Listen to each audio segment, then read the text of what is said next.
Bismillah, suara saya terdengar Bapak Ibu. Eh, Bagus, Bang. Insyaallah. Alhamdulillah, alhamdulillah, alhamdulillah, alhamdulillah, jelas. Ya, Assalamualaikum warahmatullahi wabarakatuh. Alhamdulillahirrahmanirrahim. Assalatu wassalam asrafil anbiya wal mursalin wa ala alihi wa ashabihi ajmain. Amma ba'd. Alhamdulillah, pagi ini ya, tepatnya waktu subuh ya, ba'da subuh kita bisa berkumpul kembali di sini ya.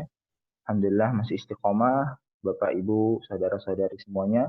Insyaallah kita berkumpul di sini juga dalam rangka taqarrub ilallah ya, mendekatkan diri kita kepada Allah, apalagi ini adalah momentum bulan yang penuh berkah ya, momentum di mana segala aktivitas kita yang berhubungan dengan taqarrub ilallah itu senantiasa dilipat gandakan ya, pahalanya. Gimana kondisi Bapak dan Ibu semuanya? Sehat? Alhamdulillahirrahmanirrahim. Puasanya masih lancar jaya. Ya, alhamdulillah. Meskipun di penghujung akhir ya, ini kita di 10 hari terakhir di bulan Ramadan, kita masih semangat ya. Bahkan jangan kasih kendor ya, Bapak dan Ibu. Kita lanjutkan puasa kita dengan lebih semangat lagi, karena memang di 10 malam terakhir ini luar biasa ya. Keutamaannya di mana pintu neraka ditutup. Nah, ini mudah-mudahan kita termasuk golongan yang nanti ya diharamkan bagi kita semua, mudah-mudahan ya, amin. Pintu neraka dan dibukakan pintu surga jannahnya Allah, sehingga kita bisa memasuki jannahnya Allah dengan penuh keridhaan Allah.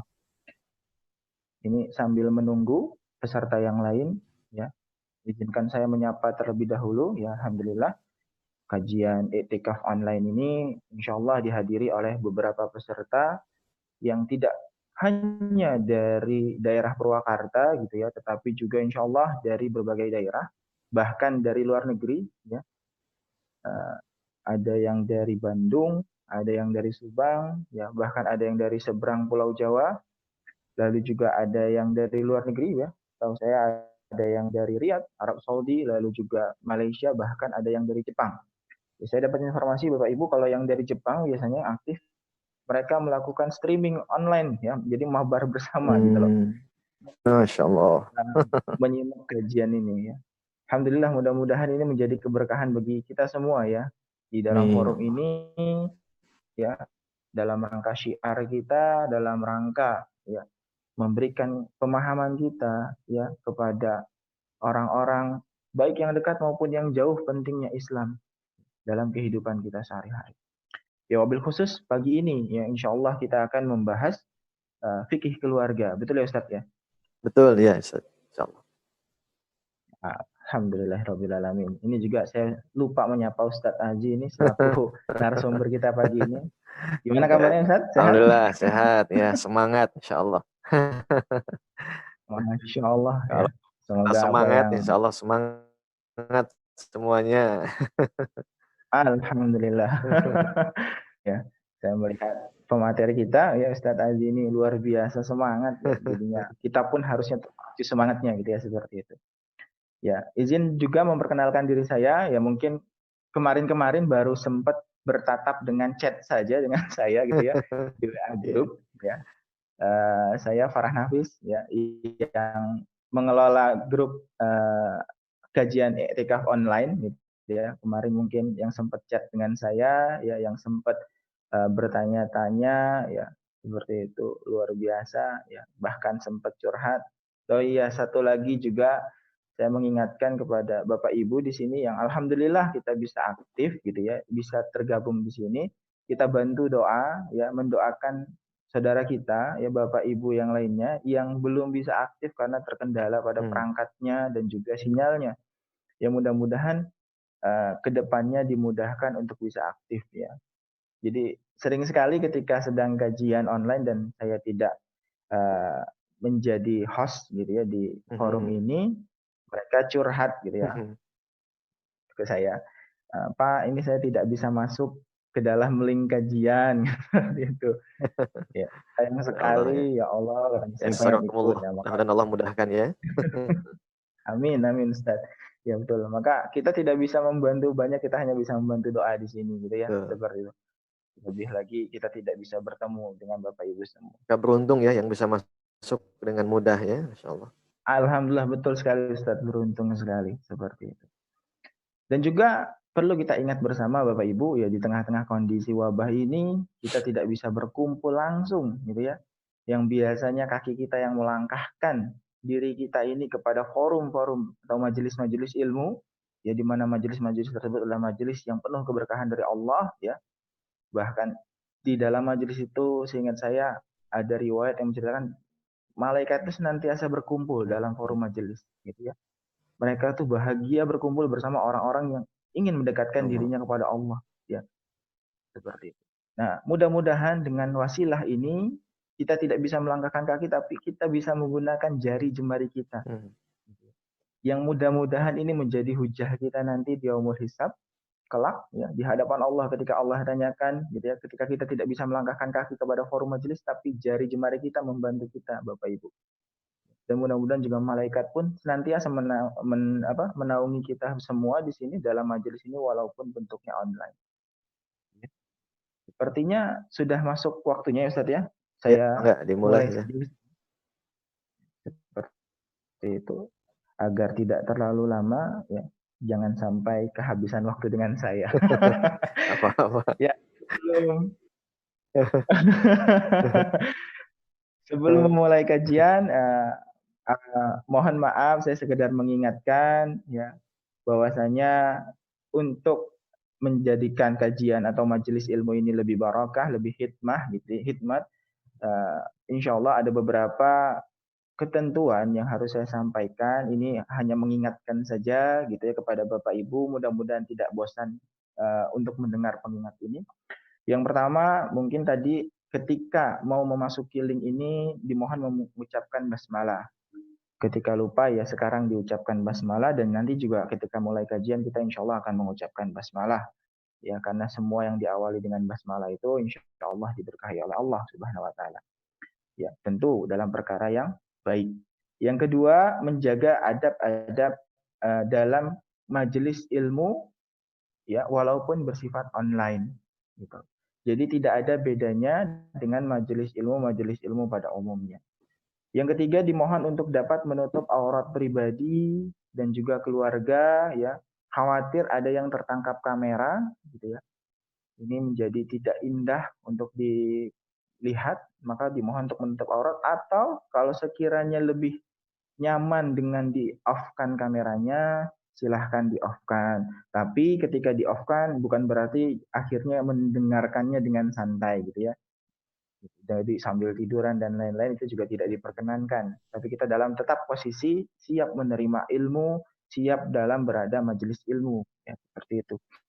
Yang keempat, ada fitur chatting yang insya Allah disediakan ya untuk para peserta, baik Bapak dan Ibu, saudara-saudari yang mau mengadakan interaktif ya atau tanya jawab kepada narasumber kita, ya insya Allah bisa menggunakan fitur chatting. Yang kelima, jikalau ada gangguan seperti ingin ke belakang gitu ya atau ingin meninggalkan majelis sesaat, bisa menggunakan respon dengan menggunakan fitur yang ada di layanan Zoom ini, yaitu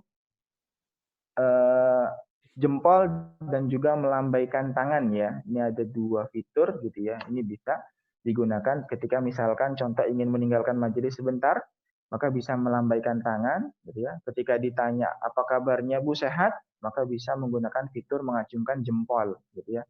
Karena memang kondisinya mic seluruh peserta ini di mute oleh admin. Yang keenam ya, terakhir, peserta tidak diperkenankan membagikan file saat kajian berlangsung.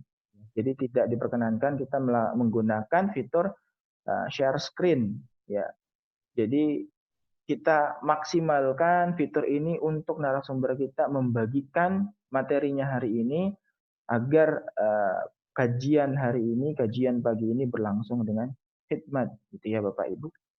Mungkin itu pengingat dari saya ya sebelum dimulainya kajian ini. Ya mudah-mudahan kita bisa menjalankannya dengan optimal sehingga kajian ini atau majelis ilmu ini berlangsung dengan khidmat dan juga insya Allah mudah-mudahan diberkahi oleh Allah Subhanahu Wa Taala. Amin. Ya. Maka dari itu, mari kita buka kajian ini bersama-sama dengan membacakan basmalah. Bismillahirrahmanirrahim. Bismillahirrahmanirrahim. Kepada narasumber kita, ya, Ustadz Azi, waktu dan tempat dipersilahkan. Baik, terima kasih Ustadz Farhan yang baru menjadi host ini ya. Ya, insya Allah mudah-mudahan ke semua sehat ya Ustadz. Mudah-mudahan ini menjadi ladang amal kita ya. Beliau yang paling sibuk, Bapak Ibu sekalian, kita doakan ya. Beliau sehat, rezekinya dimudahkan oleh Allah, anaknya juga anak yang soleh, begitu ya. Dan nambah lagi, Amin. mudah-mudahan. Amin. Siap Ustaz. Baik, Bapak Ibu sekalian, alhamdulillah ini peserta tetap istiqomah ini dan juga sehat semua. A'udzubillahi minasyaitonirrajim. Bismillahirrahmanirrahim. Assalamualaikum warahmatullahi wabarakatuh. Waalaikumsalam warahmatullahi wabarakatuh. Innal hamdalillah nahmaduhu wa nasta'inuhu wa nastaghfiruh wa na'udzu billahi min syururi anfusina wa sayyiati a'malina. May yahdihillahu fala mudilla lahu wa may yudlilhu fala hadiyalah. Asyhadu an la ilaha illallah wahdahu la syarika lah wa asyhadu anna Muhammadan 'abduhu wa rasuluh la nabiyya wa la rasula ba'dah. Allahumma fassalli wa sallim ala sayyidina Muhammad wa ala ali Muhammad kama sallaita ala Ibrahim wa ala ali Ibrahim fil alamin innaka Hamidum Majid. Allahumma barik ala Muhammad wa ala ali Muhammad kama barakta ala Ibrahim wa ala ali Ibrahim fil alamin innaka Hamidum Majid. Allahumma anfa'na bima 'allamtana wa 'allimna ma yanfa'una wa zidna ilma. Rabbi shrah li sadri wa yassir li amri wahlul 'uqdatam min lisani yafqahu qawli. Amma ba'd. Bapak, Ibu, para peserta kajian iktikaf online, alhamdulillah kita pagi ini masuki tanggal yang ke-23 ya. Semalam kita melewati malam-malam ganjil ya. Masya Allah, mudah-mudahan Bapak Ibu khidmat, khusyuk ya. Letihnya kita, capeknya kita, lelahnya kita. Dan tentu ya, mata ini insya Allah akan menjadi saksi nanti di akhir bahwa ya kita ini paling tidak sudah sungguh-sungguh ya menghidupkan malam-malam sepertiga di bulan Ramadan ini. Sebab sayang kalau kita melihat bagaimana jaminan Allah, barang siapa yang menghidupkan malam, kemudian di siangnya kita puasa, ya, dan Allah akan mengampuni dosa-dosa kita, ya. Ghufira lahu ma taqaddama min dzambi. Dengan catatan ikhlas, ya, tujuannya adalah hanya ingin mengharapkan ridho Allah Subhanahu wa taala. Baik Bapak Ibu sekalian dimanapun Anda berada, kita akan lanjutkan kembali kajian kita ya tentang fikih keluarga yang membahas tentang pondasi pernikahan berkah dan bahagia. Sengaja saya harus mereview sebab ini partisipannya memang tidak apa namanya mengikuti, ada yang mungkin ya ketika awal ada uzur dan lain sebagainya. Sedikit saya akan mengulang supaya nanti pembahasan pagi ini nyambung ya Bapak Ibu sekalian. Baik Bapak Ibu sekalian, ya. Kalau kita lihat di slide bahwa kita mengawali pondasi itu dari sebuah ayat yang ini memang menjadi doa ya. Setiap kali kita berdoa kadang memanjatkan begitu ya. Doa ini Rabbana hablana min azwajina wa dzurriyyatina qurrata a'yun waj'alna lil muttaqina imama. Nah, kalau kita ingin menambahkan waj'alna lil muttaqina imama itu kan puncak ya. Ya Allah, jadikan kepada kami pemimpin lil muttaqina imama, pemimpin bagi orang yang takwa. Sebab kenapa? Ya, ayat ini sekaligus menjadi garansi ya, kita tidak bisa mendambakan pemimpin takwa kecuali masyarakat yang takwa gitu. Jadi mimpi kalau seandainya kita ingin pemimpin yang takwa, Pemimpin yang baik, pemimpin yang menjalankan syariat Islam kalau tidak diawali oleh masyarakat. Nah, masyarakat diawali oleh pasangan. Begitupun pasangan diawali dengan individu-individunya. Nah, ini adalah ya satu kausalitas begitu yang tidak bisa dipisahkan. Maka sebelum kita ingin menggapai bagaimana proses kepemimpinan yang baik, tentu diawali dari azwaj. Nah, yang sedang kita bahas sebelum ke azwaj, ke pasangan itu adalah pondasi suami dulu, Bapak Ibu sekalian. Nanti insya Allah akan kita bahas pada pagi ini, melanjutkan bagaimana peran dan fungsi seorang ayah, seorang suami ya, kalau belum punya anak. Kalau sudah punya anak, dia seorang ayah begitu. Seorang suami, kalau sudah anak, dia menjadi ayah. Nah itu. Nah kemudian kita juga sudah sampaikan bahwa pasangan itu adalah wamin ayatihi. Tanda-tanda bukti kekuasaan Allah. Jadi Bapak Ibu sekalian, pasangan yang ada, yang mendampingi kita, yang Allah satukan melalui akdun nikah, itu adalah amanah sekaligus tanda-tanda kekuasaan Allah kepada kita. Ya, bagi yang sudah menikah, masya Allah, jangan jauh-jauh mau lihat kekuasaan Allah. Ya, lihat saja pasangan kita, gitu. Pasangan kita ini, masya Allah, itu adalah yang menyatukannya Allah Subhanahu wa Ta'ala. Nah, maka falsafah pasangan ini sudah saya sampaikan, yang disebut dengan az-zawj itu adalah dua sisi yang selalu melekat, ya. Jadi tidak ada yang hanya sebelah saja gitu. Kalau sebelah bukan pasangan, maka dua belah pihak korina ini minaz-zakari wal unsa. Baik itu menimpa kepada hewan atau juga kepada tumbuhan dan lain sebagainya. Dan Allah sudah katakan faja'ala minhuz zaujaini dzakara wal unsa. Nah, ayat ini sekaligus meneguhkan, menegaskan dalam Islam tidak ada banci ya. Dalam Islam itu tidak ada yang disebut dengan LGBT begitu. Allah hanya menciptakan pasangan itu laki-laki dan perempuan. Sisanya adalah penyimpangan yang dibuat-buat saja, ya. Kemudian waqulna ya Adamu uskun anta wa zaujuka, ya. Nah, ini sudah begitu. Kami juga mengingatkan kembali maka mafhumnya hakikat pasangan itu adalah serasi, pantas, indah, seni, berharga dan bernilai, begitu. Nah, maka kalau pilihan itu disandingkan dengan pasangannya, ya, yang cocok gitu.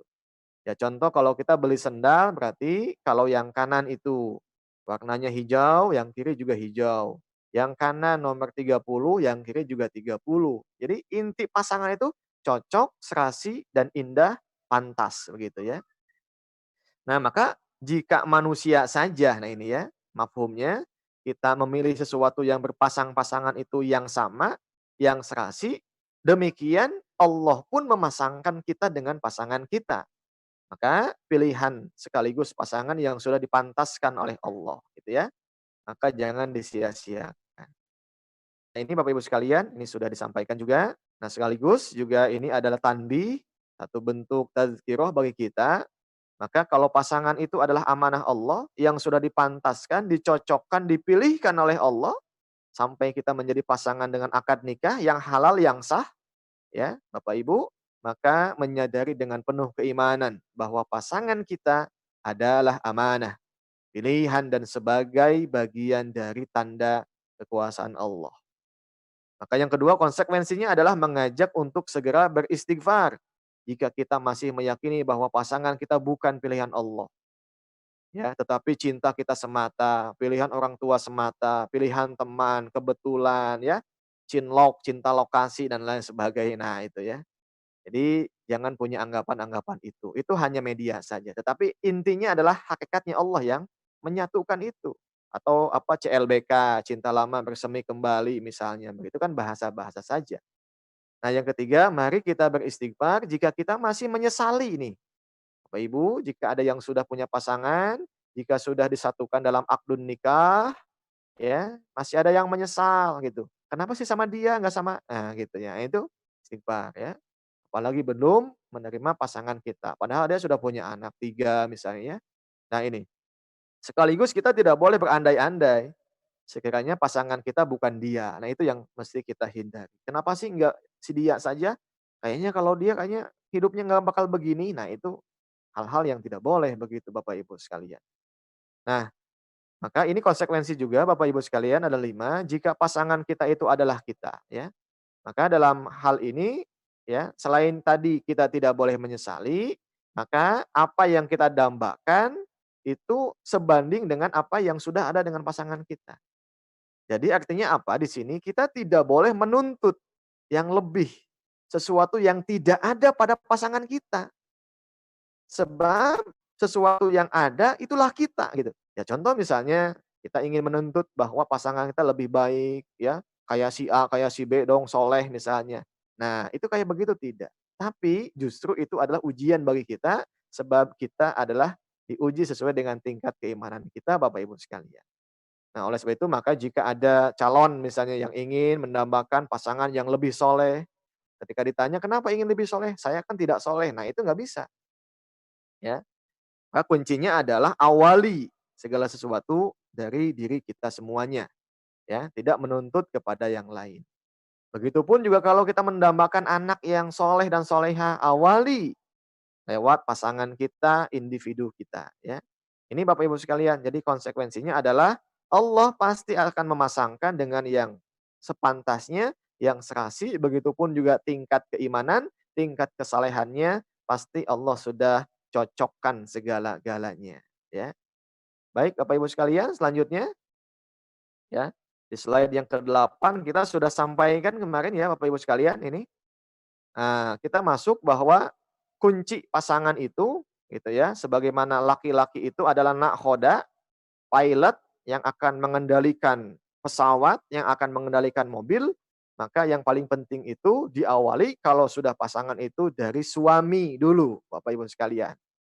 Ya, kemarin sudah saya bacakan tulisan saya yang lumayan agak lama ya, mohon maaf ya, yang sudah agak lama tentang refleksi begitu ya. Refleksi ini saya tutup dulu sedikit, kita akan masuk kepada refleksi dulu, Bapak Ibu sekalian. Nah ini, nah Bapak Ibu sekalian, ya ini bagi yang belum ikut, yang sudah nggak apa-apa, mudah-mudahan menjadi pengingat saja. Jadi kalau kita ingin membangun pasangan yang baik ya, itu yang sudah berpasangan diawali oleh siapa? Suami dulu Bapak Ibu sekalian. Sebab ini adalah pilotnya. Ini adalah yang mengendalikan mau kemana bahtera rumah tangga ini dilabuhkan, ya. Mau dibawa kemana kapal ini akan ditujukannya, begitu. Jadi kalau seandainya pilot tidak punya visi, tidak punya misi, apalagi juga tidak punya, apa namanya, prinsip, nah maka ini susah nanti akan membangun pasangan yang baik. Bapak Ibu sekalian, ini ada sedikit ya tazkirah bagi kita. Wahai para suami, segera ambil alih kepemimpinan Anda, ya.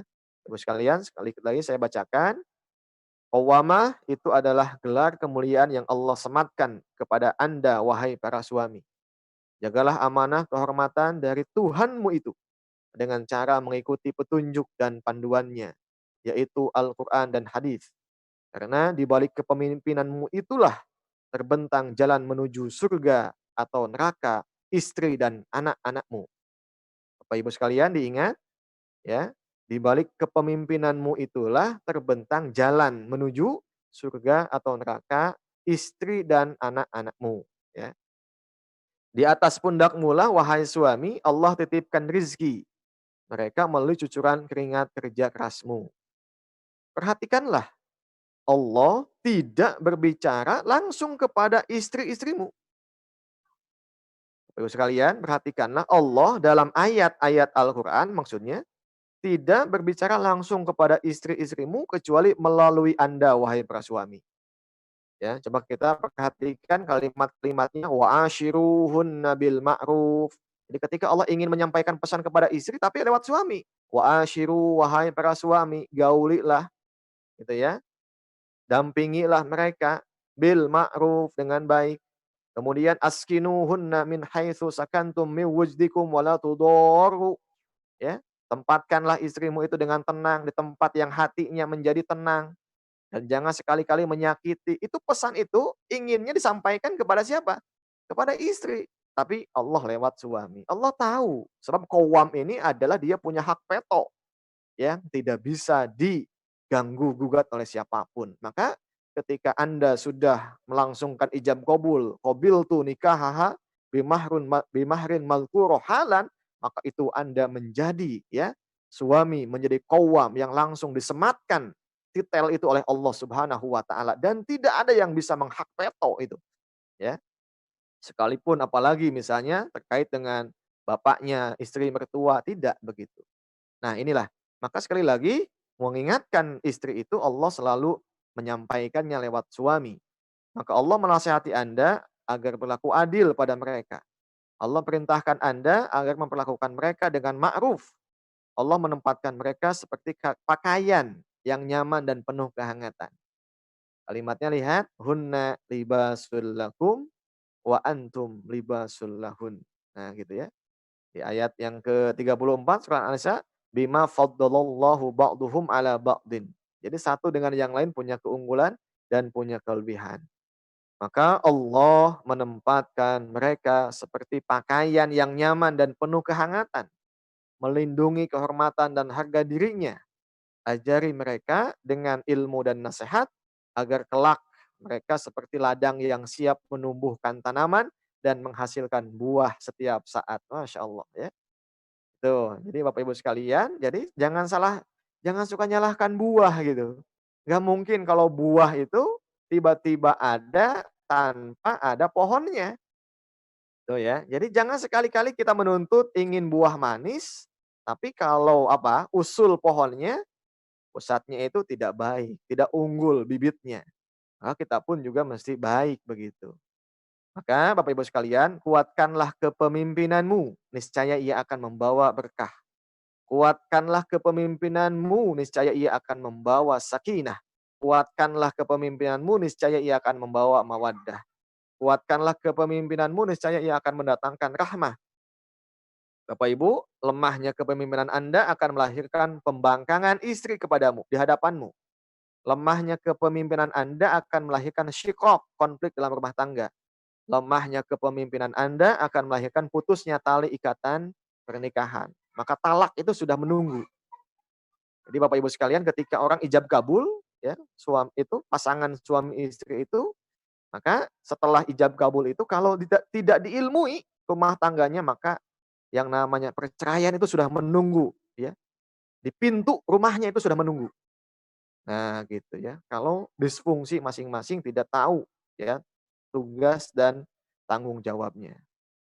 Nah, maka Bapak Ibu sekalian, qawwamah itu telah hilang pada diri Anda sebagai suami ketika kewajiban nafkah dibebankan pada istri. Qawwamah itu telah hilang pada diri Anda ketika istri Anda membangkang di hadapan Anda. Qawwamah itu telah hilang pada diri Anda ketika anak-anak Anda tidak terjaga fitrahnya. Qawwamah itu telah hilang pada diri Anda ketika aktivitas keseharian anak-anak Anda dikuasai oleh handphone, gadget, games, dan televisi. Qawwamah itu telah hilang pada diri Anda ketika istri dan anak keluar malam menyambut tahun baru misalnya, Masehi dengan meniup trompet dan membakar kembang api. Qawwamah itu telah hilang pada diri Anda ketika anak gadis Anda dibiarkan pergi bersama laki-laki yang bukan mahramnya. Masya Allah, maka ambillah segera kepemimpinan itu. Wallahu a'lam bishawab ya. Jadi Iwan Fiddin itu ya yang kami ulang-ulang kembali insya Allah ya, dan kita akan lanjutkan lagi dengan kajian yang pagi ini kita akan lanjutkan. Nah, Bapak Ibu sekalian ya. Jadi sekali lagi kunci utama begitu itu ada pada suami atau pada ayah begitu. Di sesi pagi kemarin sudah saya sampaikan tentang bagaimana pelajaran ya, ikatan emosional antara ayah dan anak ini. Yang saya kutip tentang bagaimana Nabi Yakub ketika bisa mendeteksi bahwa Nabi Yusuf itu masih hidup. Dengan apa? Saking dekatnya ikatan emosi antara ayah dan anak, maka saat itu ketika Nabi Yusuf ya mengirimkan jubahnya lewat saudara-saudaranya, kemudian Nabi Yakub saat itu mencium bau ya, kemudian juga aroma badannya Nabi Yusuf dan semakin yakin bahwa Yusuf masih hidup. Masya Allah ya. Ini harus dicoba nih Bapak nih ya. Coba kalau punya anak 2 atau 3 cium satu-satu itu aroma bajunya gitu. Kalau belum bisa membedakan yang ini kakaknya, adeknya, nah itu ikatan emosionalnya belum, apa namanya, belum dekat begitu ya. Nah, kemudian juga ini ada dialog indah ya, yang mencerminkan kedekatan emosi antara anak dan ayahnya, ya. Jadi Bapak Ibu sekalian kalau kita lihat nanti di bawah slide-nya, jadi yang banyak dialog itu bukan ibu, tapi siapa? Ayah, begitu.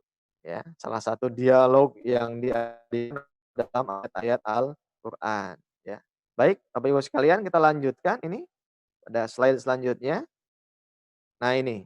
Nah ini contoh Allah abadikan dialog ya. Nah ini bagaimana kepemimpinan Nabi Yakub alaihissalam. Ini saya kutip dalam buku yang sudah saya terjemahkan, mengambil hikmah ya dari kisah Nabi Yusuf alaihissalam. Baik, setelah menyimak penuturan kisah mimpi anaknya, sekali lagi saya ulang, setelah menyimak penuturan kisah mimpi anaknya, Nabi Yakub menasehati Yusuf agar tidak menceritakan kisah mimpinya itu kepada saudara-saudaranya yang lain.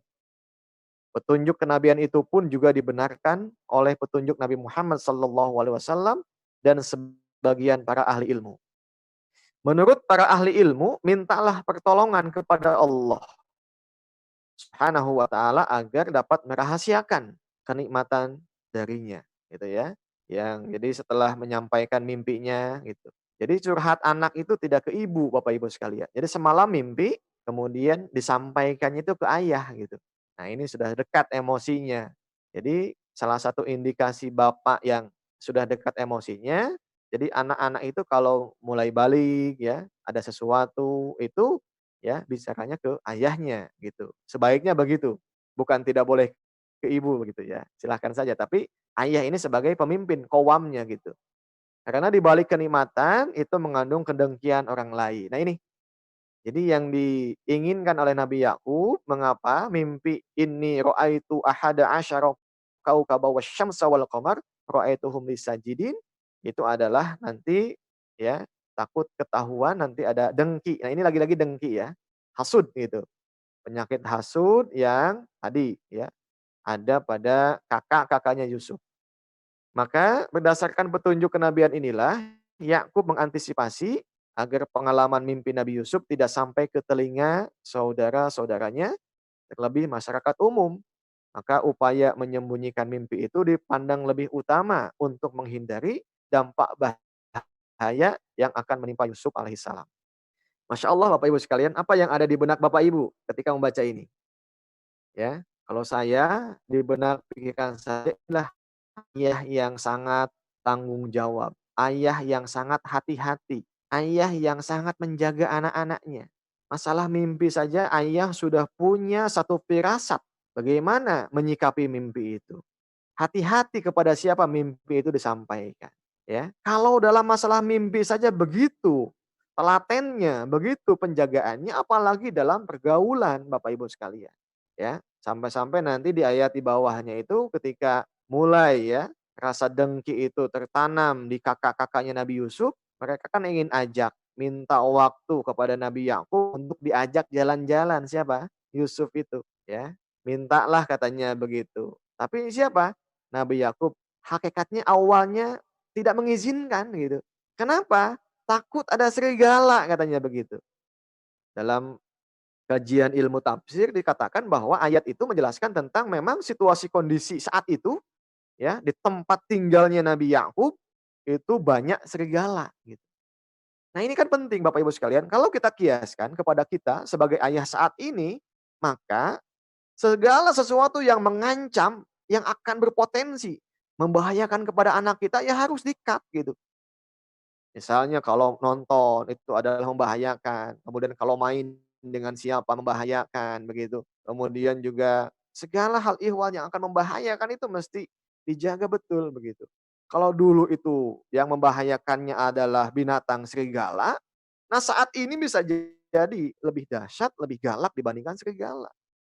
Gitu, tayangan-tayangan yang tidak mendidik, apalagi saat ini orang mengakses sesuatu yang tanpa batas, Masya Allah. Dengan kuota 10.000, dengan kuota 20.000, anak itu sudah bisa main games, ya. Yang paling bahaya lihat YouTube, Yang paling bahaya lagi lihat Masya Allah gitu, tayangan-tayangan yang tidak pantas oleh anak-anak kecil Masya Allah. Maka saya sudah kaget gitu kalau seandainya tadi gitu ya, anak-anak ya di tempat yang gelap, kumpul-kumpul ya, di pos-pos kamling, bapaknya tidak ada yang dewasa. Ketika kita lewat, Masya Allah, ya kita sudah suka mengelus dada gitu. Ya coba apa kalau bukan maksiat ya. Nah ini Masya Allah Bapak Ibu sekalian. Nah maka inilah yang bisa kita ambil melalui bagaimana penjagaan seorang ayah kepada siapa? Kepada anaknya pada waktu itu. Baik kita lanjutkan Bapak Ibu sekalian. Nah ini nanti insya Allah gitu ya, kita akan lanjutkan pada kesempatan yang lain tentang bagaimana rasa sayang, cinta ya. Ini nanti kita akan bahas khusus ya Bapak Ibu sekalian, nanti pada sesi selanjutnya. Kita lewat dulu.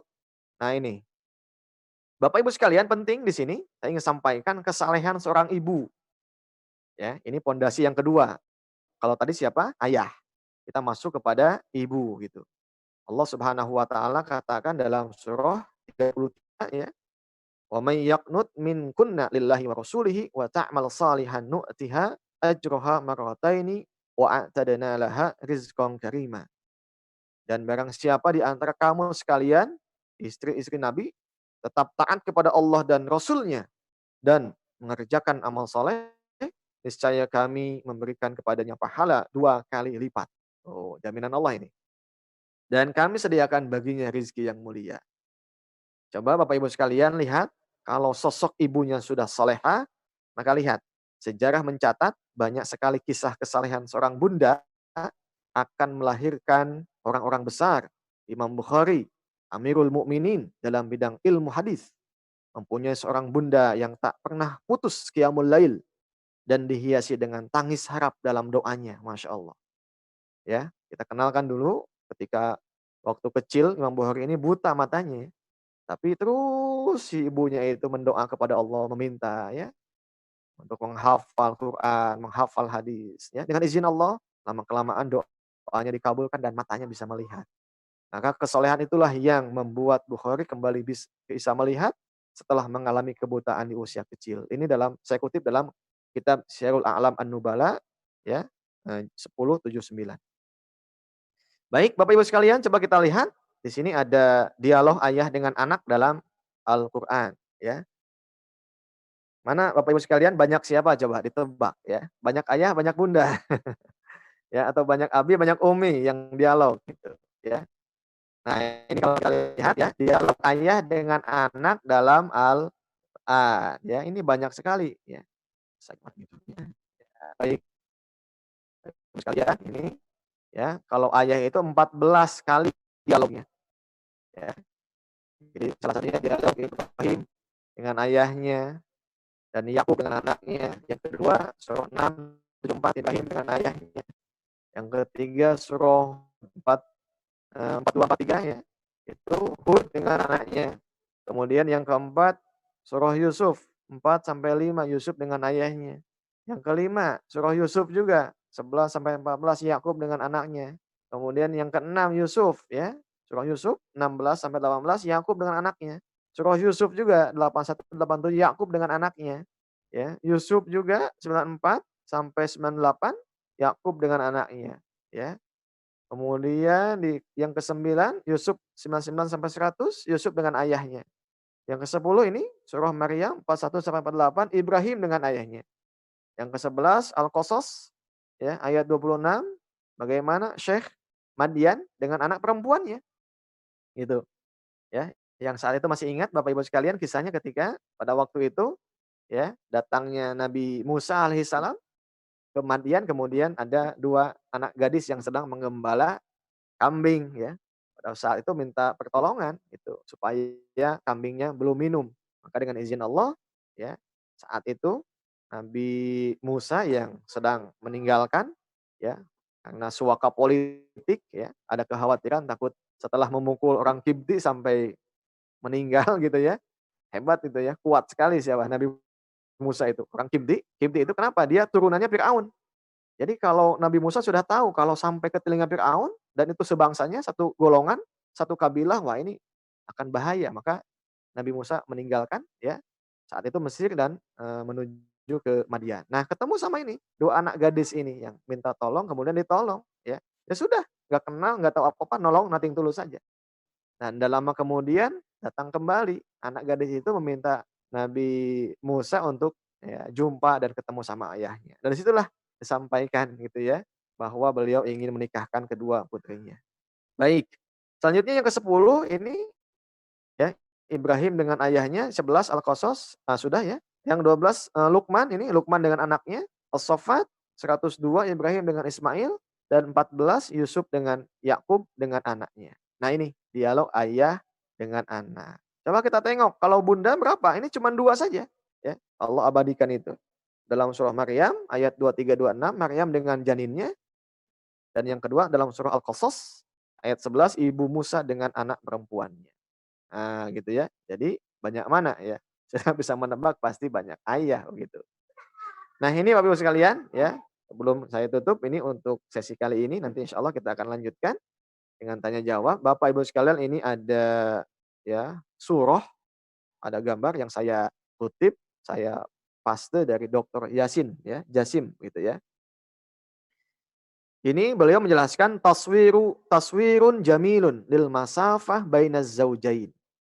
Ini adalah gambar yang sangat indah yang menjelaskan tentang masafah. Masafah itu jarak ya, jarak komunikasi atau kedekatan bainaz zaujaini, antara pasangan suami istri ya. Yastati'ani ay yaj'alaha qasirah aw tawilah. Maka melalui gambar ini nanti akan kita bisa deteksi bagaimana komunikasi kedekatan kedua pasangan itu ya, dekat atau jauhnya, bagaimana melihat dekat atau jauhnya dengan Allah ya. Coba lihat yang sebelah kanan dulu Bapak Ibu sekalian ya. Nah, di segitiga ini yang sebelah kanan itu posisi antara suami dan istri ini ya, ini dekat dengan ya kaki-kaki ini ya, segitiga ya, yang ujungnya gitu ya. Jadi kalimat kullama kanat al-masafah bainakuma wa bainallah ba'idah kanatil masafatu bainakuma ba'idah. Nah, ketika suami istri itu dia jauh dengan Allah, gitu ya. Hubungannya jauh dengan Allah, ya dia tidak taat, dia tidak sholat, dia tidak puasa, dia tidak dakwah, kemudian dia juga tidak, ya pokoknya setiap hal ibadah, kewajiban-kewajiban individu baik muslim atau muslimahnya dengan Allah, kullama kanat al-masafah bainakuma wa bainallah ba'idah, ya, maka tatkala pasangan rumah tangga itu jauh dengan Allah jaraknya, maka kanatil masafatu bainakuma ba'idah. Otomatis ya, pola komunikasi hubungan suami istrinya akan jauh. Sekalipun badannya dekat. Iwan Fiddin. Sekalipun setiap hari dia ketemu, ya, sekalipun setiap hari mungkin dia berhubungan, ya, kewajiban nafkah batinnya gitu. Tapi ini jaminan Allah jauh dia. Gitu, ya. Itu yang sebelah kanan. Kemudian lihat yang sebelah kiri, kullama kanat al-masafah bainakuma wa bainallah qaribun kanatil masafatu bainakuma qaribatun. Nah, sebaliknya andai atau jika gitu ya, pasangan ini dekat hubungannya dengan Allah, maka pastikan itu ya, komunikasi kedekatannya dekat juga antara suami dan istri. Contohnya siapa? Contohnya Nabiullah Ibrahim alaihissalam dengan siapa? Dengan Siti Hajar. Ya, Siti Hajar itu di Mekkah. Sedangkan Nabi Ibrahim itu di Hebron, di Palestina. Bapak Ibu, jauh tidak? Jauh sekali. Tetapi dekat ketika keduanya dekat dengan Allah. Bahkan dijamin anaknya menjadi nabi. Jadi masalahnya bukan apa namanya, meninggalkan ATM yang banyak ya. Bukan masalah sayang setiap kali diucapkan, bukan masalah itu, tetapi sejauh mana kita membina pasangan itu dekat dengan Allah dan kedekatan itu menjadi jaminan rumah tangga itu menjadi baik. Nah, maka jangan sekali-kali jauh dengan Allah. Ketika jauh dengan Allah, maka otomatis ya hubungan keduanya pasti jauh juga ya. Ini evaluasi ya Bapak Ibu sekalian. Bagaimana dengan ayah bunda ya dan kita semua. Wallahu a'lam bishawab. Saya kembalikan ke Kang Farhan. Silakan Kang Farhan. Ya, baik Ustadz. Jazakallah khairan katsiran, luar biasa yang materi kita pagi ini ya. Ini menjadi booster bagi kita semua di sini ya, wabil khusus para bapak ya, yang mungkin ya dulu kita berpikir bahwasanya urusan di dalam rumah itu urusan ibu ya, apalagi terlebih mendidik anak gitu ya, seperti itu. Dan ternyata kita diingatkan di sini justru Allah itu lebih banyak ya menjelaskan bahwasanya perbincangan antara ayah dengan anak dibandingkan dengan ibu dan anak. Masya Allah, luar biasa. Mudah-mudahan ini menjadi titik balik kita untuk sama-sama ya, bagi bapak dan ibu bekerja sama dalam membina rumah tangga, mendidik anak-anak kita gitu ya. Dan juga tadi betul sekali yang dikatakan oleh Ustadz Haji ya, walaupun nanti jauh kondisi bapak dan ibu, tapi ketika memang kedua-duanya niatan karena Allah, kedua-duanya ingin dekat dengan Allah, insya Allah ya, seperti gambaran segitiga tadi akan bertemu gitu ya, akan lebih terasa dekat dibandingkan yang bertemu setiap hari tapi tidak dilandasi dengan taqarrub ilallah. Ya mungkin kita langsung masuk ke forum tanya jawab saja Ustaz Haji ya, Iya, mangga silakan. karena sudah ada yang bertanya ini, alhamdulillah ya. Pertanyaan pertama ini saya bacakan insyaallah dari uh, Umi Ella ya. Assalamualaikum Ustaz. Waalaikumsalam Bagaimana warahmatullahi. tips agar dialog ayah dan anak bisa berhasil dan bisa masuk ke dalam hati anak? Ya, ya. Bangga Baik Ustaz. ya. Bagus ya. Umi Ella ini ya atau Ibu Ella. Jadi pertama tipsnya apa yang kita katakan, apa yang kita ucapkan, setiap diksi yang kita gunakan ketika menasehati anak itu tidak boleh lepas dari dorongan hati dan iman. Itu. Jangan menggunakan pendekatan emosi, jengkel, atau juga tadi kita ingin menuntut cepat ya. Apa yang kita sampaikan ingin langsung berubah, pok terolong gitu kalau Sundanya. Nggak bisa. Ya. Dalam kajian pendidikan dan adab itu di pertemuan awal sudah saya sampaikan, orang tua itu harus kayak dokter ya, khatib. Jadi satu mendiagnosa dulu ya. Kemudian juga menimbang-nimbang dulu, melihat dulu apa penyakitnya, menimbang dulu. Jadi memang butuh waktu gitu. Nah, kemudian juga yang paling penting, tidak boleh kata-kata yang kita sampaikan itu ditunggangi oleh tendensi-tendensi nafsu yang memang itu tidak akan masuk. Coba bicaranya dari hati ke hati.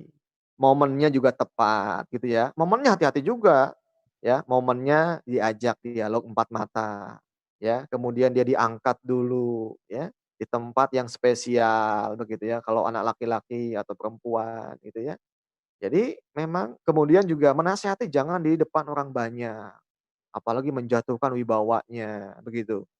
Nah, itu tipsnya. Jadi, Bapak Ibu sekalian, satu kuncinya adalah ya, tips bagaimana supaya ucapan kita itu bisa punya bobot yang kuat, yang bisa ngefek kepada siapa? Hati, iman anak kita, kuncinya adalah kualitas kesolehan kita.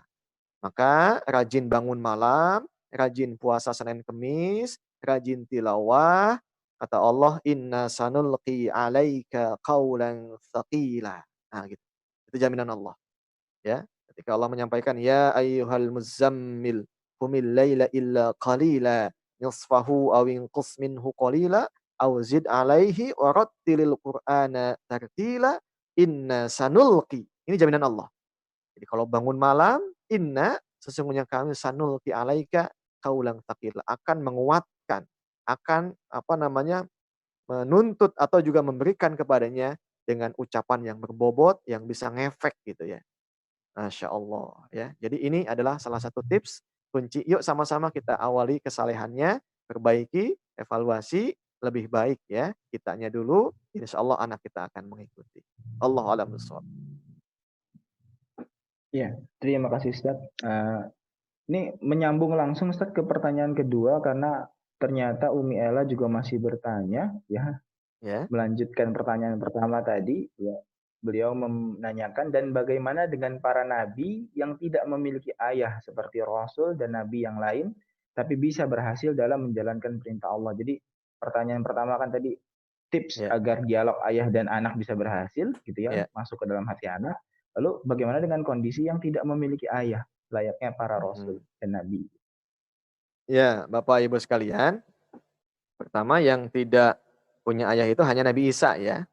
Nabi-nabi yang lain ada ayahnya begitu ya. Cuman memang ada yang menyaksikan ya diangkat sudah di-SK-kan oleh Allah menjadi nabi, ada yang belum gitu ya. Artinya sudah meninggal duluan ayahnya, yatim lah gitu bahasanya ya. Nah, begini Bapak Ibu sekalian, untuk nabi ini memang pilihan Allah gitu. Jadi Allah memilih begitu. Allah yang berkehendak gitu. Jadi ini ada pada wilayah-wilayah yang mendidiknya langsung Allah, bukan ayahnya. Justru dengan diangkatnya nabi yang soleh, sedangkan ayahnya sebaliknya, ini ingin menunjukkan gitu bahwa Bapak Ibu sekalian, ya, sekali lagi Allah ingin mendakwahkan, menyampaikan begitu. Contoh misalnya antara Azar dengan Nabi Ibrahim alaihissalam. Tapi kan di sana tetap ada dialog gitu, yang tadi sudah saya sebutkan, ya. Apakah nanti dialognya positif atau negatif, tetap dialog kan begitu. Nah, cuman paling tidak adalah Bapak Ibu sekalian yang mesti kita pahami, ya, di sini justru yang menjadi istimewanya adalah Ibrahim ini langsung mendapatkan didikannya, sentuhannya Allah Subhanahu wa taala. Kalau untuk nabi dan rasul. Oke, kita tinggalkan nabi dan rasul. Nah, selanjutnya kita fokus kepada kita saja. Kenapa fokus dengan kita? Ya faktanya kita bukan nabi Bapak Ibu sekalian. Ya, faktanya kita bukan rasul. Nah, tinggal kiat-kiat yang sudah Allah jelaskan disampaikan oleh nabi kita Nabi Muhammad SAW tentang tadi. Jadi dialog itu memang faktanya, ya paling banyak ayah gitu dengan anak itu, gitu. Artinya begini Bu, ya, kita tempuh dulu jalannya, ikuti metodenya gitu. Jangan belum kita tempuh jalannya sudah pesimis, "Ah, perasaan kita juga sering dialog kok tapi belum soleh-soleh anaknya." Nah gitu, itu adalah pesimis. Jadi yang paling penting kita ikuti dan kita yakini bahwa jalan-jalan metode yang Allah sampaikan itu pasti itu. Yakin begitu ya. Paling tidak usahanya begitu ya. Nah, ada yang nanya lagi pasti begitu Bapak Ibu sekalian. Nah, bagaimana kalau seandainya ada yang misalnya ya, suami istrinya soleh dan soleha kayak Ibrahim dan Siti Hajar dan Siti Sarah. Atau ada yang misalnya Nabi Lut dengan siapa? Istrinya. Atau Nabi Nuh dengan anaknya. Nah, Bapak Ibu sekalian, ya, kalau saya menjawab ketika ditanya begitu, sekali lagi yang namanya hidayah itu ada di tangan Allah. Wilayah kita itu hanya wilayah usaha gitu, Bapak Ibu sekalian. Nah, maka ya, kalau usaha saja belum tentu Allah mengabulkan, apalagi tidak usaha gitu. Betul nggak Bapak Ibu sekalian? Ya, kalau usaha saja, coba lihat dialog antara Nabi Nuh dengan anaknya, ya, itu kan tetap jadi Kanan itu, anaknya itu kan dipanggil-panggil, ya, saking cintanya ayah, saking dedehnya ayah kepada anak. Bahkan ya, Allah mesti langsung menyampaikan, "Ya Nuh, innahu ghairul saleh." Ya, kalau bahasa kita, "Hei Nuh, udah, kamu jangan jangan apa namanya, jangan peduli sudah, jangan sayang-sayang, dia itu anak yang enggak soleh." Itu langsung Allah menyampaikannya. Dalam ayatnya langsung begitu. Jadi bukan berarti Nabi Nuh itu membiarkan begitu saja. Nabi Nuh itu mendakwahkan, mendidik ya. Jadi kalau seandainya kita sudah, apa namanya, tugas ayah, ya mengikuti dialog dengan baik, mendampingi, menyekolahkan dan lain sebagainya ya. Kalau misalnya ada ujian-ujian yang belum ya, sesuai dengan apa yang kita inginkan, ya sudah ya, kita tinggal mohonnya kepada siapa? Mohon kepada Allah. Dan hati-hati Bapak Ibu sekalian, lagi-lagi media-media tadi itu tidak menjadi jaminan yang sesungguhnya kita mesti begitu. Artinya kita hanya menempuh jalan saja. Kita masih fokus dengan apa yang kita usahakan gitu. Kita fokus dengan apa yang kita usahakan, gitu. Nah, kalau misalnya memang pada akhirnya ujungnya sesuai, ya alhamdulillah begitu. Itu. Artinya apa? Paling tidak di hadapan Allah kita sudah bebas ketika dihisab, kita bisa jawab, "Ya Allah, kami sebagai ayah sudah melakukan maksimal, kami sebagai ayah sudah menempuh apa yang Kau ajarkan." Nah, sedangkan misalnya hal-hal yang lainnya itu kembali kepada pilihan anak-anaknya, gitu ya. Jadi Bapak Ibu sekalian, sekali lagi kita fokus dengan apa yang sudah dicontohkan, apa yang sudah disampaikan dan ikuti saja metodenya. Ya, insya Allah dengan mengikuti paling tidak jaminan itu ya sudah ada di depan mata. Tapi kalau tidak sama sekali bagaimana mungkin kita tidak apa namanya, kita tidak apa namanya akan berhasil begitu ya. Sekalipun nanti pada endingnya adalah dikembalikan semua kepada Allah Subhanahu wa taala. Allahu a'lam bishawab. Baik, terima kasih Ustaz. Masya Allah jawabannya luar biasa. Mudah-mudahan Umi Ella ini puas ya Bu. Nanti bisa dilanjutkan lagi di kajian berikutnya atau bisa ditanyakan kembali mumpung masih ada waktu. Melanjut ke pertanyaan kedua. Ini dari Ibu Aini. Ya. Assalamualaikum Ustaz. Ya, assalamualaikum. Dalam kondisi ini dibahas, jadi ayah malahan yang harus belajar tentang parenting ya Ustadz. Kalau ayah yang kaku karena background keluarga, ada solusi tidak Ustadz? Karena kebanyakan ayah sedikit bicara. Ini kasus baru nih Ustadz. Pada Ustadz. Ya. Masya Allah ya. Ya, ya. Saya ingin respon dulu ya Ibu yang diksi yang tadi yang terakhir ya. Ayah sedikit bicara. Memang betul. Ayah itu sedikit bicara tapi banyak tindakan. Yang banyak bicara itu ibu. Gitu. Tapi sedikit tindakan ditakuti gitu mestinya. Ya, kalau bahasa bahasa apa namanya yang lain yang lebih top itu kalau Sundanya itu mati gitu. Ya. Jadi jangan banyak ngomong tapi sekali melotot misalnya begitu, nah takut. Gitu ya Bapak Ibu sekalian. Nah gitu, jadi kembali ke tadi ya, jadi memang penting Bapak Ibu sekalian, jadi yang paling penting yang mesti dicas itu apa, ya, yang mesti dicas dan ada bagi seorang ayah itu apa? Hubungan ruhiyahnya. Ruhiyah kita dengan Allah itu mesti dekat, ya. Sebab pada sosok ayahlah bagaimana kemuliaan Allah itu ya ada pada sosok ayah.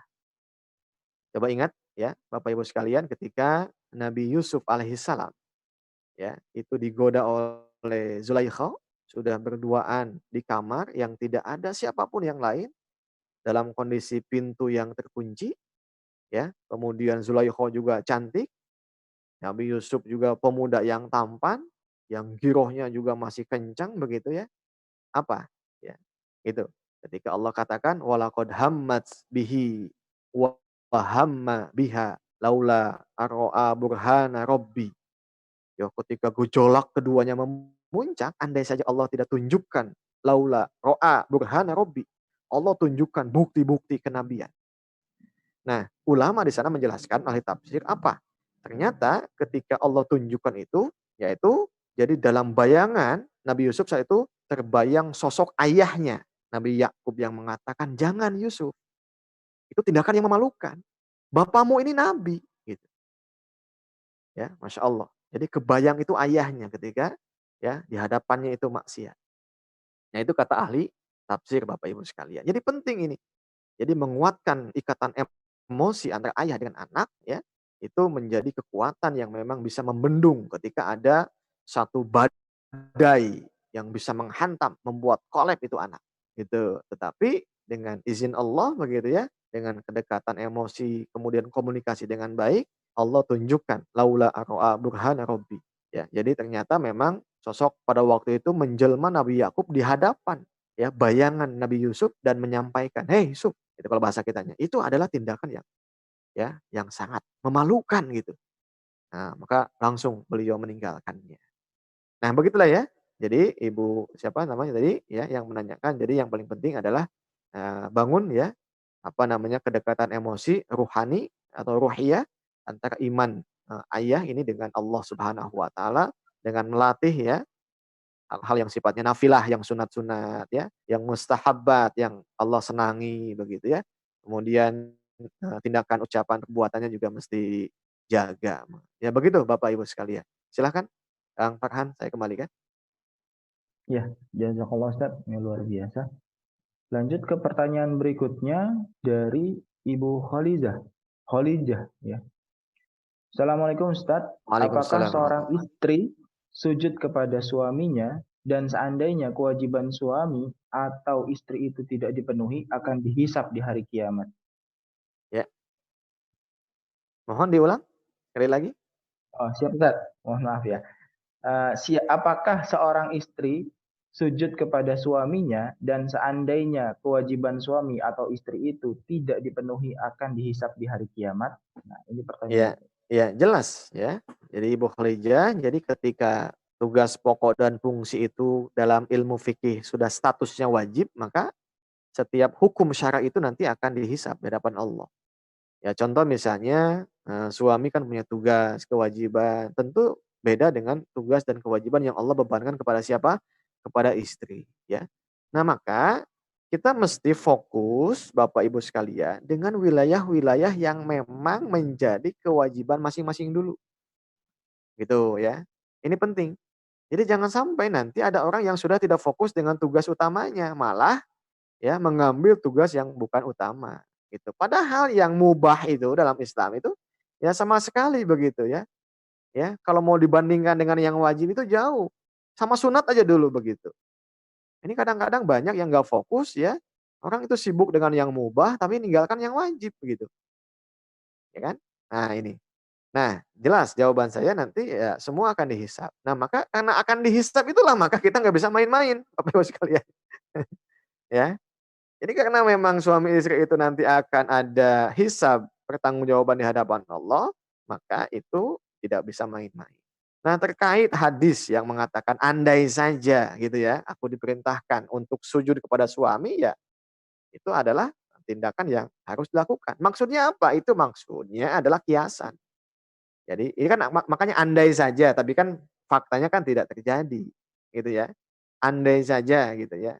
Nah ini apa maksudnya, saking mesti taatnya istri itu kepada suami, ya. Taat dalam konteks yang taat suami kepada Allah gitu catatannya, ya.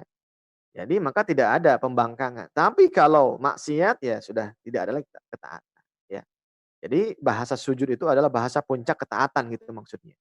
Ya. Nah, andai saja dibolehkan begitu ya, andai gitu. Kan faktanya ya sujud itu hanya untuk Allah saja, tidak boleh yang lain. Tetapi tadi, ini adalah menunjukkan bahwa, ketaatan itu menjadi sesuatu yang penting dalam, hubungan antara istri kepada suaminya, ya. Jadi Bapak Ibu sekalian, maka kenapa kita mengadakan kajian yang begini, kajian parenting, kajian hukum keluarga Islam gitu ya, supaya kita mengupdate lagi, fokus dengan apa yang menjadi kewajiban, apa yang nanti kita akan dihisab. Jadi justru jangan sampai ada yang sudah, 5 tahun, 10 tahun, 20 tahun, bahkan 30 tahun menjalani rumah tangga tapi nggak tahu mana yang wajib bagi suami, mana yang tidak wajib bagi suami. Mana yang wajib bagi istri dan tidak wajib bagi istri, gitu. Nah sedangkan yang lainnya ikut kebanyakan orang melakukan. Nah, ini yang mesti kita antisipasi. Maka dengan ilmu, sekali lagi saya ingin tegaskan, kita melangkah ya sesuai dengan ketentuan yang sudah ditetapkan oleh Allah dan Rasul-Nya. Allahu a'lam bishawab. Ya, baik Ustadz, jazakallah. Ini betul ya Ustadz ya, jangan sampai ada kewajiban yang tertukar ini di rumah Betul. tangga. Ya, ya. Aduh. Ya, saya lanjutkan pertanyaan berikutnya dari Bapak Gugun. Ya, Assalamualaikum Ustadz. Waalaikumsalam. Bagaimana cara menghadapi seorang kakak yang masih kecil, namun sudah memiliki adik, agar dia tidak merasa dikurangi rasa kasih sayang dan perhatiannya? Ya. Baik ya, bagus ini yang tanyakan. Ya.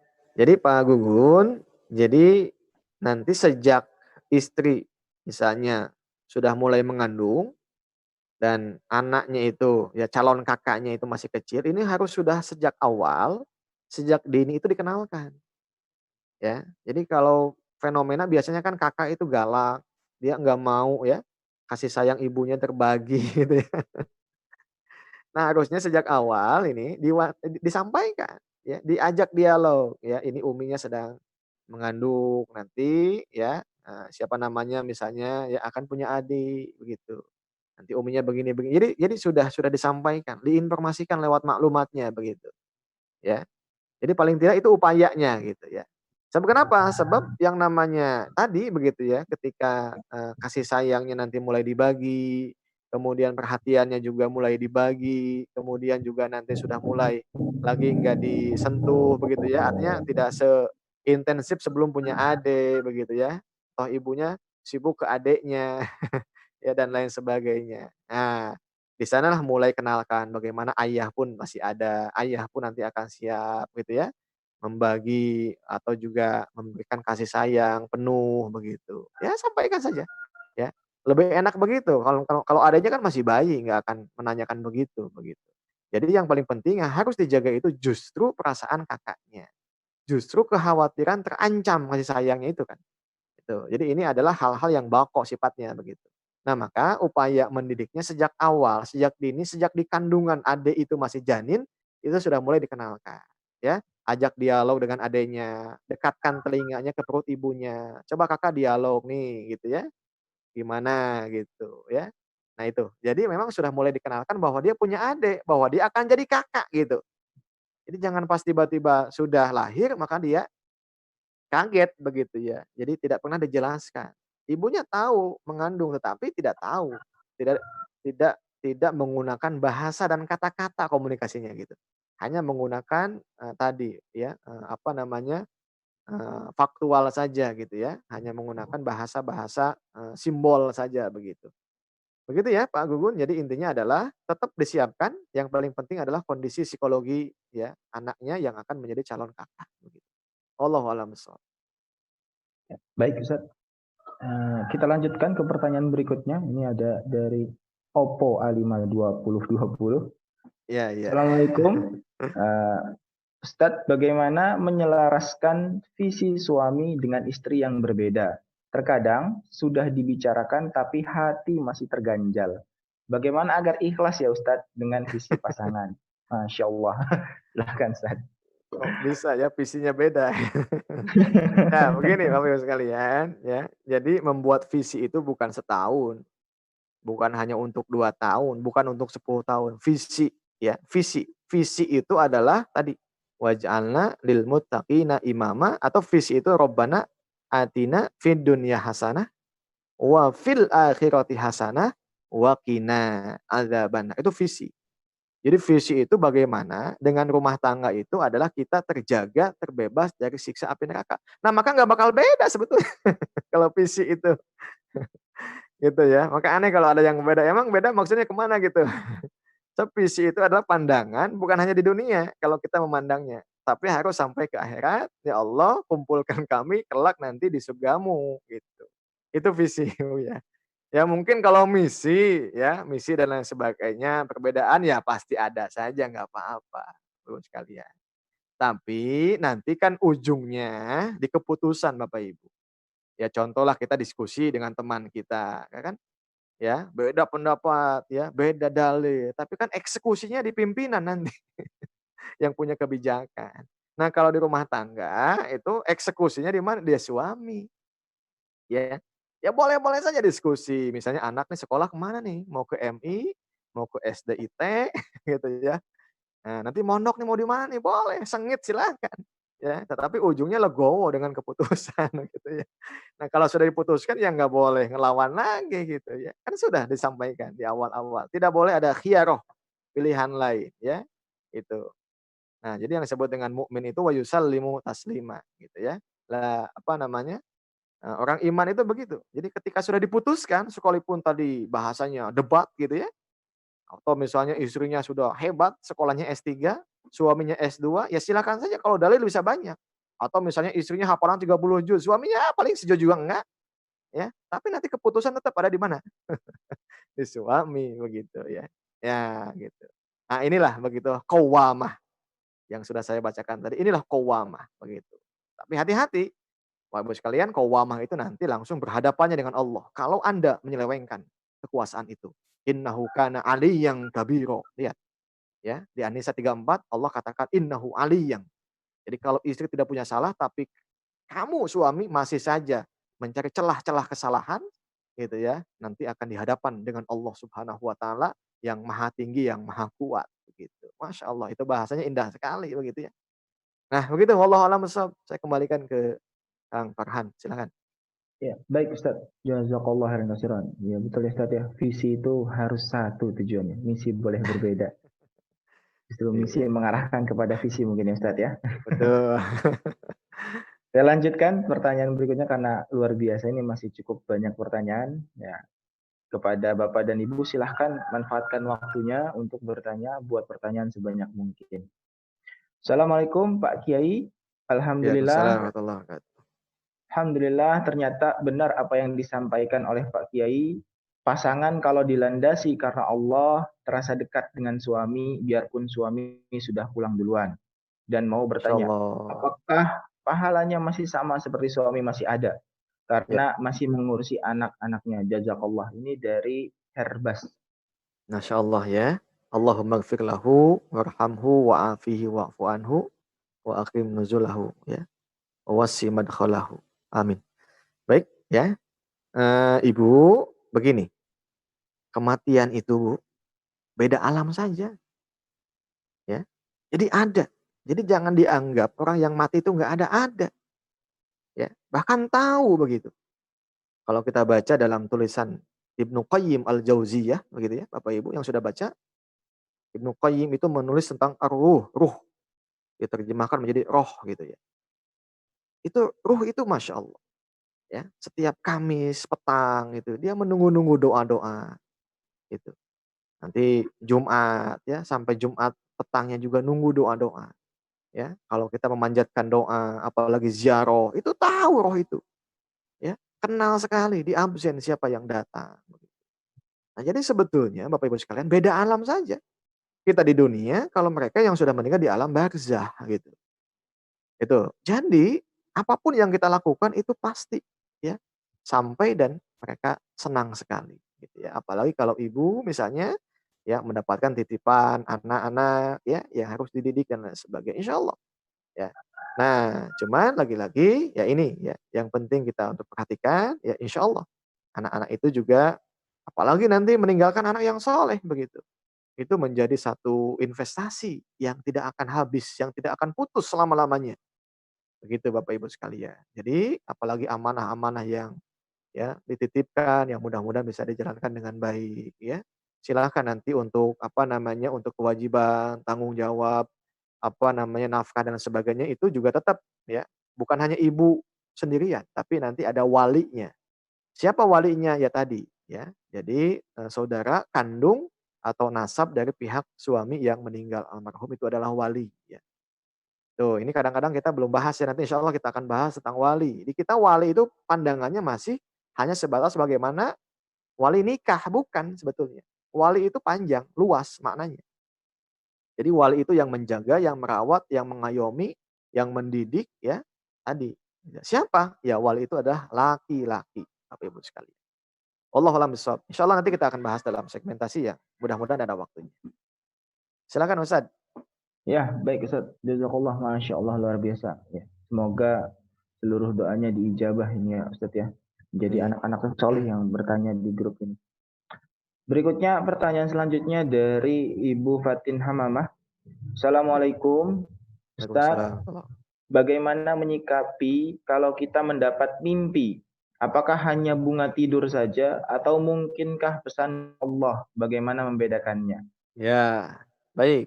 Insyaallah ya nanti kita ada khusus ya dalam kajian nanti di apa namanya surah Yusuf itu ada mimpi itu ada 3 ya Bapak Ibu sekalian. Ada yang mimpi itu hasil implengan atau pikiran kita sebelum tidurnya gitu. Jadi kalau misalnya membayangkan apa, punya beban apa, ke bawah mimpi, nah itu bisa. Ya. Yang kedua ada mimpi itu datangnya dari setan Bapak Ibu sekalian ya. Jika misalnya kita, dihantui oleh ketakutan dan lain sebagainya. Dan yang ketiga ada mimpi itu memang betul-betul mimpi yang datang ya, baik datang dari Allah Subhanahu wa taala. Sekalipun itu memang kadang-kadang itu hanya kepada siapa? Nabi dan rasulnya gitu. Namun yang jelas Bapak Ibu sekalian, mimpi itu adalah ya kita, apa namanya, sebagai manusia biasa begitu ya, atau memang ada mimpi yang memang Allah berikan kepada orang yang soleh begitu. Jadi intinya begini saja Bu ya, jadi mimpi itu nanti sangat menjadi patokannya itu sangat bergantung kepada tingkat kesolehan dan kedekatan kita kepada Allah Subhanahu wa taala gitu, ya.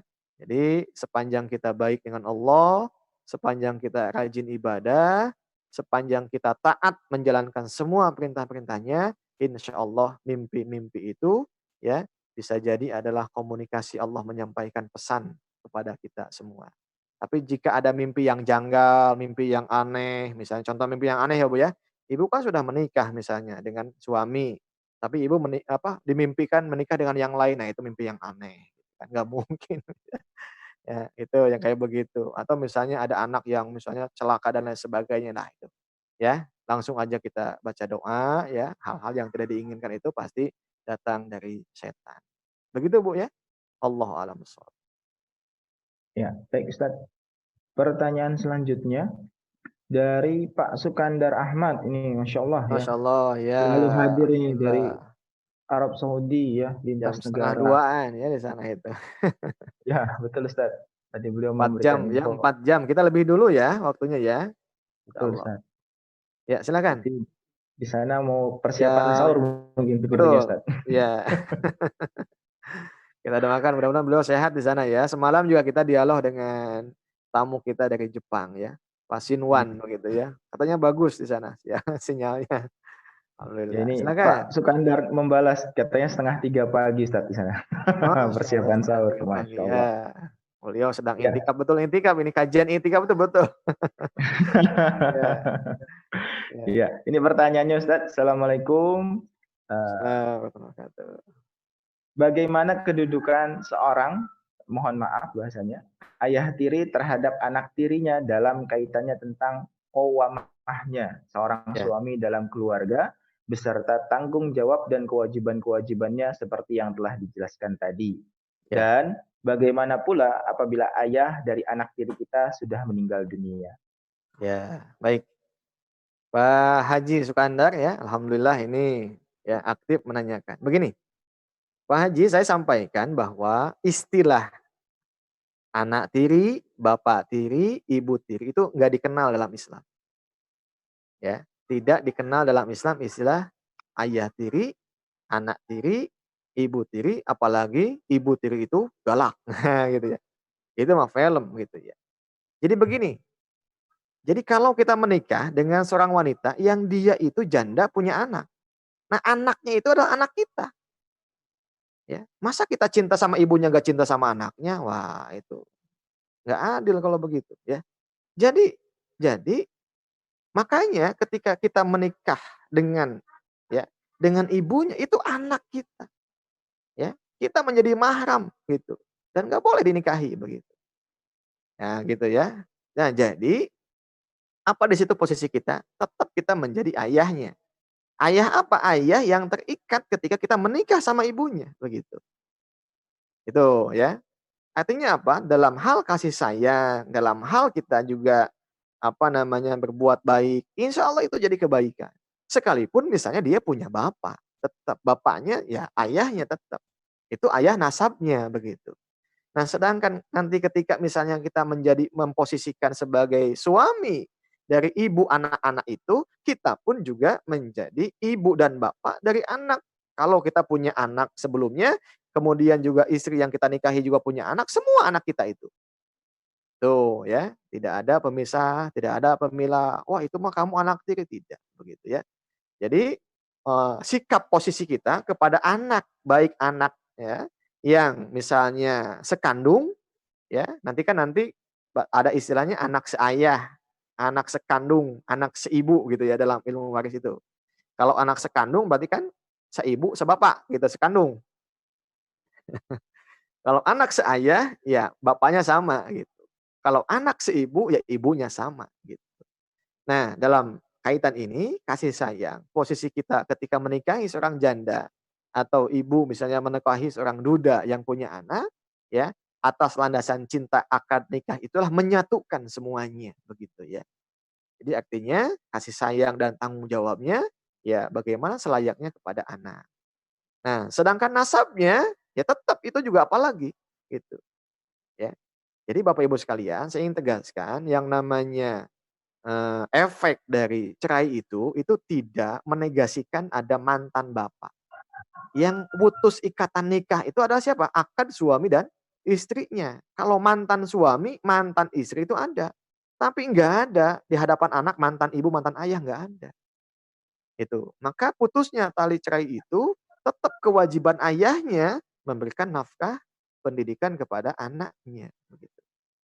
Itu ya. Jadi sesungguhnya anak yang memang ibunya nikah lagi atau bapak dia punya. ya, punya ibu nasab dan ibu yang hari itu dia statusnya sebagai istri ayahnya atau ayah yang status saat itu adalah menjadi siapa? Menjadi, suami dari istrinya, dari ibunya begitu ya. Nah begitu ya. Jadi Kang Sukanda, Kang Haji, ini jadi intinya tetap kita harus sayang begitu ya. Kita mencintai seperti layaknya kita mencintai ibunya ya. Jangan hanya mencintai ibunya tetapi anaknya tidak dicintai oleh kita, gitu ya. Wallahu a'lam bishawab ya. Mudah-mudahan bisa menjadi penjelasan. Ya, baik Ustaz. Jazakallah khairan katsiran. Wah, luar biasa ya. Jangan hanya mau ibunya, anaknya tidak dimau geser itu berbahaya. Lanjut Ustaz, pertanyaan berikutnya ini masih ada pertanyaan tambahan lagi dari Oppo juga. Ya, Maaf Ustaz, satu lagi pertanyaan dari saya. Bagaimana cara mendidik atau menghadapi anak laki-laki yang mudah marah dan cemburuan karena dia satu-satunya anak laki-laki di dalam keluarga? ya, ya. Baik ya, Bapak Ibu sekalian, eh, sikap mental itu ya, sikap mental yang hari ini Ibu saksikan kepada anak Ibu ya, itu tidak bisa disalahkan sepihak menjadi begitu itu akibat akibat anaknya begitu tidak.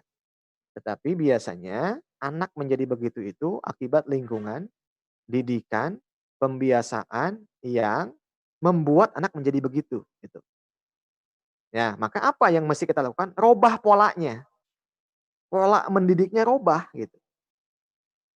Walaupun memang tidak mudah, sebab biasanya itu kan dengan pola yang sudah sekian lama, apalagi dia anak satu-satunya, apalagi dia juga mendapatkan perhatian penuh ayah ibunya, tidak dibagi oleh dengan adik-adiknya, itu memang butuh waktu ya. Namun, ya kalau sudah mulai gelagat-gelagat itu sudah mulai melekat kuat, nah maka coba sedikit demi sedikit mengubah pola. Bapak Ibu sekalian, yang namanya pendidikan itu kan menuliskan sesuatu di atas kertas yang putih, gitu ya. Jadi yang namanya putih itu kan fitrah Bapak Ibu sekalian. Jadi kenapa tinta hitam itu kelihatan? Ya memang yang namanya putih itu akan jelas dengan hitam, gitu. Jadi lagi-lagi ketika misalnya anak menjadi begitu, pertanyaannya adalah ibu bapaknya menuliskan apa di atas kesucian fitrah anak itu?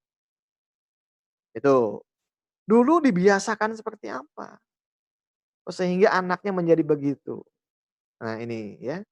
Contoh misalnya banyak yang kita kejadian gitu ya, anak cikal, anak laki-laki pertama biasanya itu ya ya wajar lah orang senang ya punya anak pertama gitu. Kemudian jedanya jauh dengan adiknya, itu ada. Nanti mulai begitu ya, karakteristik yang sudah menempel, melekat yang susah dirubah gitu. Nah itu maka Bapak Ibu sekalian, sekali lagi kenapa kita penting, kenapa kita butuh ilmu mendidik ini ya, lagi-lagi sebab kita jangan sampai nanti salah menggoreskan tinta di atas kain, di atas kertas yang putih. Itulah anak-anak kita. Maka pembiasaan, pola didik, pola sikap, pola komunikasi itu akan direkam oleh anak. Itu. Maka lagi-lagi jangan sekali-kali kita menyalahkan anak sebab anak adalah cermin ayah ibunya, anak itu cermin lingkungannya, anak itu menjadi cermin apa yang ada, apa yang dia lihat, apa yang dia saksikan. Dalam kaidah pendidikan kullu ma tanzur wa tasma wa tara wa tadzuq ya at-tarbiyah. Setiap apa yang dia lihat, apa yang dia dengar, apa yang dia rasakan itu adalah pendidikan bagi anak kita. Ya, maka jangan salah gitu. Apalagi coba-coba gitu, susah nanti kalau sudah bengkok, ya. Semakin tinggi nanti kalau, apa namanya, tangkai itu nanti malah patah gitu. Maka sejak kecil harus betul. Wallahu a'lam bishawab. Baik Ustaz, jazakallah khairan katsiran. Eh, Selanjutnya pertanyaan berikutnya itu dari Ibu Hersiana. Ya, Assalamualaikum Pak wassalam. Ustadz, apa boleh kita membacakan ayat-ayat tertentu untuk melembutkan hati anak yang susah menerima nasihat atau keras hati? Tafadhol Ya, Ustaz. ya. Jadi Ibu, ya, jadi intinya adalah kita meminta, memohon kepada Allah. Dengan ayat-ayat Al-Qur'an itu adalah menjadi doa. Sebetulnya begitu ya, Bu, ya? Jadi memang ibu-ibu sekalian Bapak Ibu sekalian, ya, yang namanya doa silakan, Bu.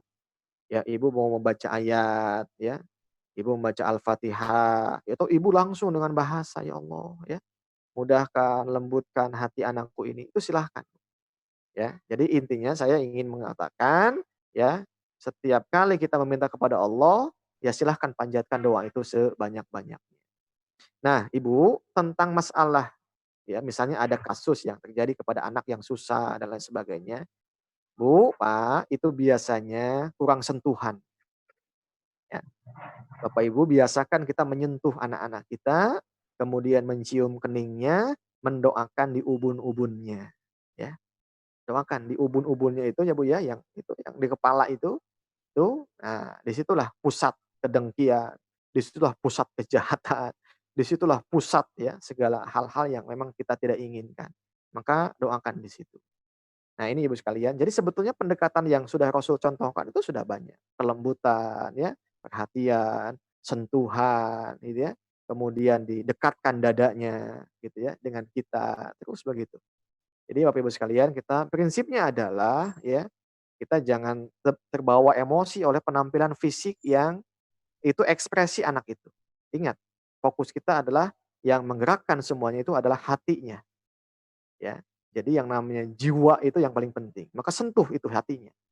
Tuh, jadi apa namanya, tidak hanya kepada terbawa oleh, ekspresi yang itu kata-kata atau tindakan. Nah, gitu ya. Ya, maka apa namanya, pendekatannya adalah pendekatan fokus kepada bagaimana kita menyelesaikan untuk, isi hati dan juga ruhiyahnya didekatkan begitu. Baik Ibu sekalian, mudah-mudahan itu bisa menjadi jawaban ya. Wallahu a'lam bishawab. Baik Ustaz, jazakallah khairan katsiran. Luar biasa sekali ya forum majelis kita pagi ini. Masya Allah kita mendapatkan ilmu yang benar-benar barokah insya Allah ya, yang bisa membantu kita mengarahkan keluarga kita dan anak-anak kita gitu ya. Intinya Ya, kita membuat suatu tim kerjasama yang luar biasa untuk meraih ketaatan kepada Allah. betul Pertanyaannya ya. sudah habis Ustaz. Iya iya iya. Alhamdulillah, dan juga memang waktu kita juga sudah hampir di penghujung. Iya iya. Silakan mungkin Sepertinya kalau ada masih waktu ya, saya ingin menyapa sekitar Ibu Nurani ya, admin, mohon di itu Ibu Nurani kita minta untuk testimoni, menyampaikan hal-hal yang memang masukan buat kajian ini. Silakan Ibu, Masya Allah. Assalamualaikum. Waalaikumsalam, Ustaz. Alhamdulillah kajiannya bagus-bagus, Ustaz. Materinya kena Alhamdulillah. hati, ya. Heeh. Ya, Diharapkan kajian seperti ini berlanjutnya, Ustaz. Habis Ramadan nggak usah sehari 3 kali, tapi ada rutin gitu, Ustaz. ya, ya, ya. Mudah-mudahan ini apa wabahnya ya Bu ya, pandeminya apa namanya segera hilang. Kalau kita pandemi sudah tidak ada ya, mendingan pakai majelis offline aja ya Bu ya. Ada rutinnya, Iya, iya. Ustaz. Ada masukan Ibu mungkin ya. Saya doakan Ah, suami sehat ya Bu ya. Mudah-mudahan anak-anak juga soleh ya insya amin, Allah. amin. Ya, Ada suaminya masukan tapi mungkin nggak Bu? pakai itu, Ustaz. Nggak pakai video. Ya, iya, iya, iya, iya, iya, iya. Insya Allah Ya, ya. Ada. Ustaz, sementara cukup karena materinya kena semua. Jadi ada materi Hmm, untuk keluarga, ada fikih keluarga, kemudian juga ada tauhid, hmm, dan adab dan betul. pendidikan. Itu yang lagi butuh banget gitu. Iya, iya, iya. Masya Allah. Terima kasih Ibu ya. Salam ke suami. Mudah-mudahan Ibu dan suami, anak-anak dijaga oleh Allah Subhanahu wa Ta'ala. Assalamualaikum warahmatullahi wabarakatuh. Waalaikumsalam warahmatullahi.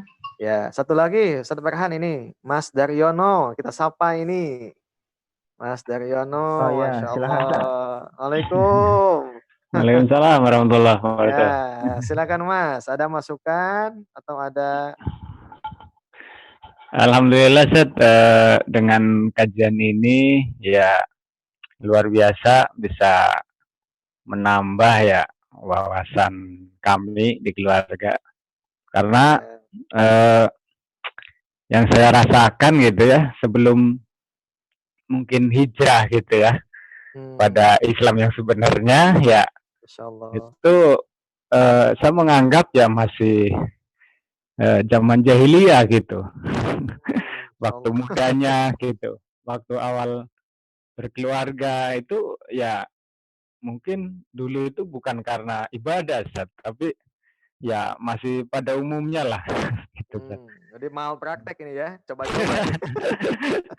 Nah, dengan kajian seperti ini ya luar biasa Zat, alhamdulillah. Mudah-mudahan bisa istiqomah Zat. Iya, iya, iya. Terima kasih Zat. Baik, baik. Bagus ya sinyalnya ya ke sana ya, ke tempat Mas Daryono. Alhamdulillah Zat, bagus Zat. Iya, iya. Ya, mudah-mudahan. Sama siapa nyimak di situ? Sendirian saja? Keluarga aja tapi bari gogoleran. Iya, nggak apa-apa ya. Ya, yang penting nyimak dengan baik ya, begitu ya. Masya Allah itu ya. Amin Ini Zat. ada contoh teladan ya Pak Mutasodirin dengan Ibu selalu ya. Iya Zat. Pasangan ya. Ya. Baik, mudah-mudahan terima kasih Mas Daryono, mudah-mudahan Iya. sehat ya. Amin, amin. Biasa dijadikan sakinah mawaddah warahmah ya. Amin ya Anak-anak yang Zat. soleh dan soleh. Amin ya robbal alamin. Amin, amin. Syukran Zat. Ya. Baik. Nah, silakan Ustaz Farhan kembali. Gitu. Ya, alhamdulillah luar biasa ya. Antusiasme peserta kajian yang sudah merasakan nikmatnya ya ikut majelis ini gitu ya. Itu luar biasa. Saya tidak berhenti-hentinya senang gitu ya ketika melihat antusiasme peserta karena saya juga merasakan setiap setelah Iya. Baik.